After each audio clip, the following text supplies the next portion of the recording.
Yo, what's going on, Philadelphia Eagles fans? It's your boy Philly Day One. And before we get everything started today, man, I kind of want to go to Exciting Mice. If you don't follow them, it's a great podcast. It's very entertaining. But Reed Blankenship just announced the gender of his baby on the recent episode. I'm gonna show y'all the video. Very warm and very positive. We're gonna start it off like that. Also, Lane Johnson, as you know, is out for the season, and Fred Johnson will be taking his spot. Johnson & Johnson, you know what I'm saying? Hopefully that get me a sponsor. That was pretty clever. But anyway, Fred Johnson, we got a lot of faith in Fred Johnson to come out here. He's played well when thrust into the position, and I feel like, he ain't Lane Johnson, but he should be a suitable replacement until we get word back from Lane Johnson. Hopefully it's not bad and we'll see him in the playoffs. While we're on the line of scrimmage, Cam Jurgens was seen practicing today. Yes, that is him practicing today. He was out with a concussion. Normally that take a week. You can play the very next game. Normally it take a week, but we see him out there. I think we'll still go with Brett Toth. But he looks good. I don't know what he would have to do to play this week. I think it'd be better if he played next week anyway. Just kind of recoup a little bit on the leg. I think it's the knee that he had a little problems with. He wasn't all the way healthy when he came back to play the first time. So I hope he comes back, and when he comes back, he's fully healthy. We need a fully healthy line. While we're talking, man, Cam Newton is at it again. Cam Newton wants nothing but the worst for us, man. And so it feels real good when we keep winning. You know what I'm saying? Cam Newton said something to me, said something while talking to Stephen A. Smith, and I want to say Dan.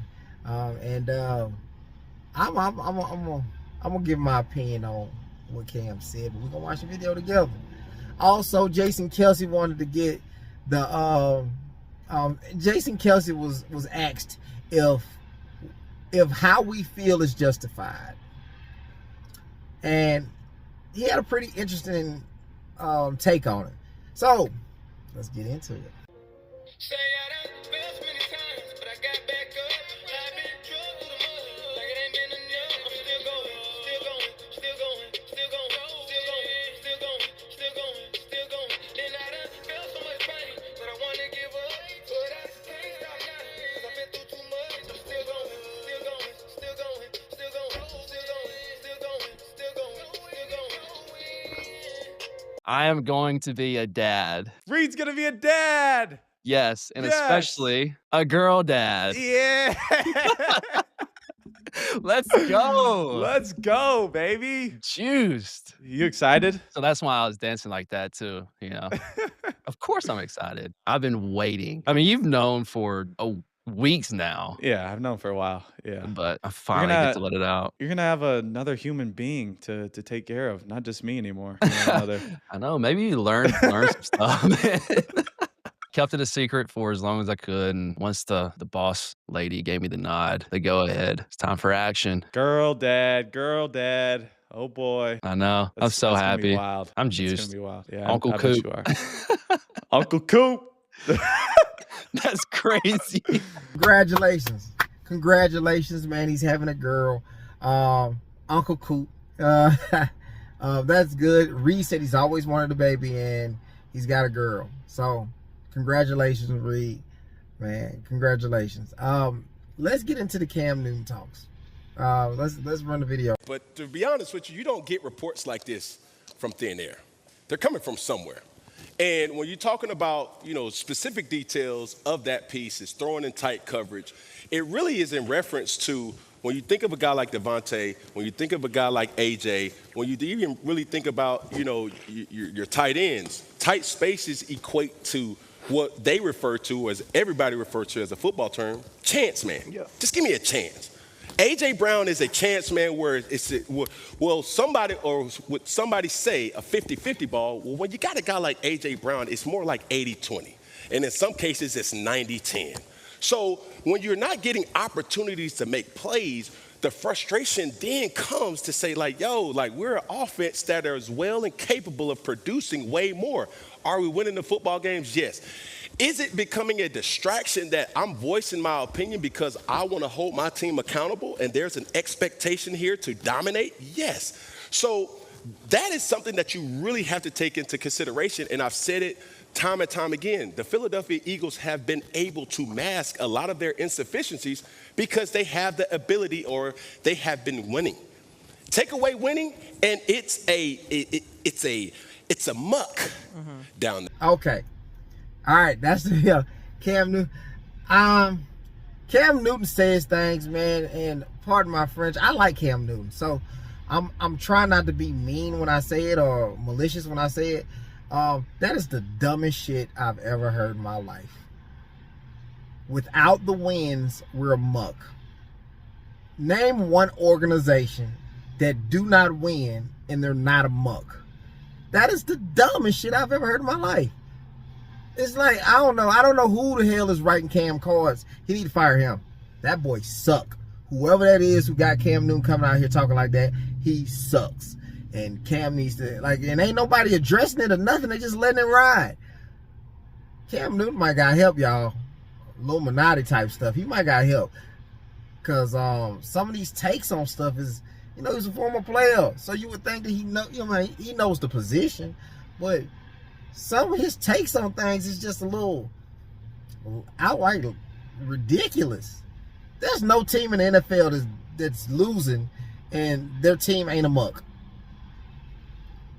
And I imagine a muck mean a mess.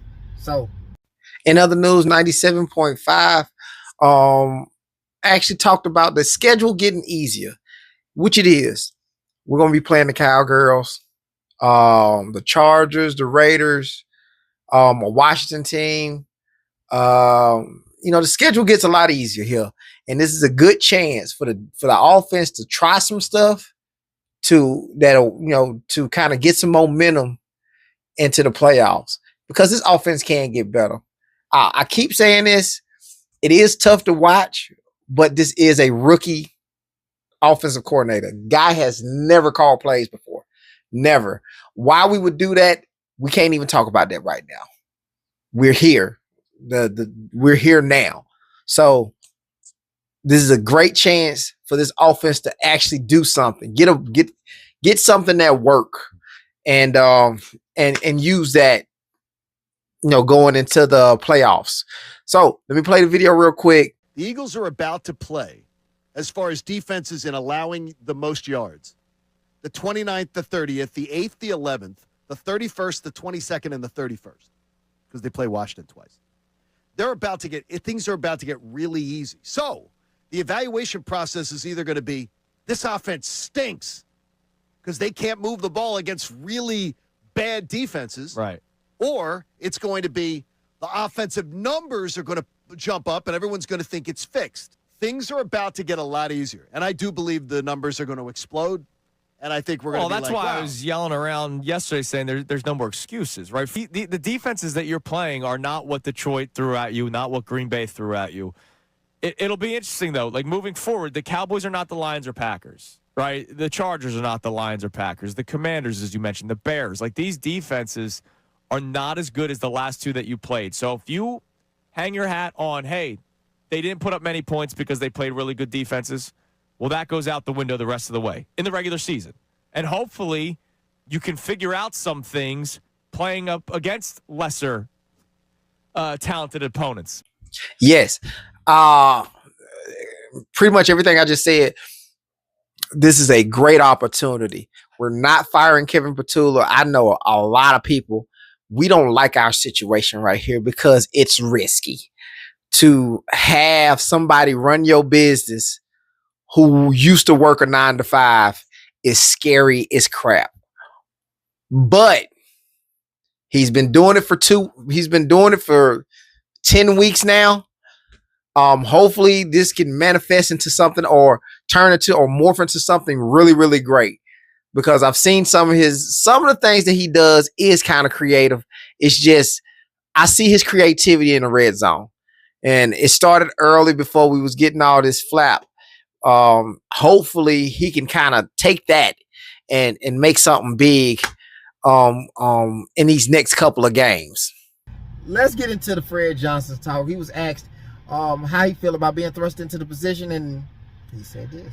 You know, Lane got caught, like feet got rolled up on and stuff, and you know, he got to sit down and rest up, and that's where I come into play. So obviously, there's no secret to the impact that Lane has had on this team and this franchise for the last decade or so. Do you feel like some pressure to live up to that standard? Lane Johnson is cemented in stone as one of the greats. Fred Johnson is still trying to make a name for himself, so that's how I approach it. Lane fit shoes already filled in with his work ethic and what he put out there on film. I feel like now is my time to show what I can do. On the right side this year, last year was the left side, so it's a big test for me this week. And Don, you said it's Fred Johnson's time to make a name for yourself. Don't you think you did that last year, though? I don't think I did it the way I should have. Okay. I feel like it's a lot of things I would have took back from last year. And, I got the opportunity now to showcase what I can do on the biggest stage, and execute and play my game. Such as what? Such as what? Like, what'd you take in terms of, like, what did you I just feel like feel like I was waiting for Lane to come back, basically. I didn't try to take over the role as like, okay, this guy's a starter. Mm-hmm. Not, oh yeah, Fred Johnson's in there, but Lane Johnson's coming back. Like, I don't want anybody to see a down step in, physicality, execution, things like that Lane does day in and day out. I want people to forget that I'm even on the field. I believe in Fred Johnson. Yeah, he hasn't get. He had that one bad game. Who was it? Was it TJ Watt? It was somebody he had a pretty bad game against, but it wasn't like crazy bad. It was just not him bad. So, and I do think that it was in Lane's spot when he started in Lane's spot. So we'll see what it looked like against the Cowgirls. And I got really high hopes for Fred. So we'll see what it looked like. Also, Jason Kelsey was on the podcast, and he was saying he feels like a little bit of this stuff is overblown. And I'm gonna let him tell you. Let's run the video. Where do we land in how we feel about all this? The fans just won a Super Bowl. Well, you guys should be pretty freaking happy. What are you talking about? And listen, nobody the comment that was just made. People might not like playing with Jalen Hurts. I bet everybody liked winning a Super Bowl. Yeah. I bet everybody likes winning football games. I can tell you this. I've been on losing football games. It is miserable. And I don't think that that's true on a large scale. I think a lot of this is overblown, and I think that everybody has their motivations and whatever. I think that at the end of the day, this team is very good. You brought up all these relationships that didn't work out. Right. What's the common denominator with most of those that didn't work out? Great talent. Yeah. And they won a lot until they didn't. And what happened after they broke up? Generally didn't win as much. Yeah. Exactly. Yeah, for sure. It is to everybody's best interest to be a unified front, especially when you have Magic bottled up, where you've just come off of appearing in 2 Super Bowls over the last 3 years. You won one of them. You have amazing talent. It's everybody's best interest in that organization to be like, hey, actually, we're really good. We probably shouldn't focus on maybe what upsets us about each other as much, and maybe probably should focus out on what makes all of us so freaking great. So maybe that's what the focus should be on in that building, and I hope it is. And maybe everybody should be taking accountability to themselves and how they manifest the best on Sundays. Okay, I think we got a good sense for that. Derek Gunn just started a whole wildfire of shit when he brought out the private sources and stuff like that. Derek Gunn has not really liked Jalen Hurts from what I'm hearing. So I think it was somebody was saying that he always got something negative to tweet, but Derek Gunn has been that since before Jalen Hurts. Derek Gunn, I don't know why he follows the Eagles if he hates us so much. I don't know why he writes and goes to get media for the Eagles, and it seems like he hates us so much. Lord have mercy, man. Maybe you should go to another team. That's all I got, man. Like, comment, subscribe, turn those post notifications on so you don't miss a video. And we out. Let's go Birds.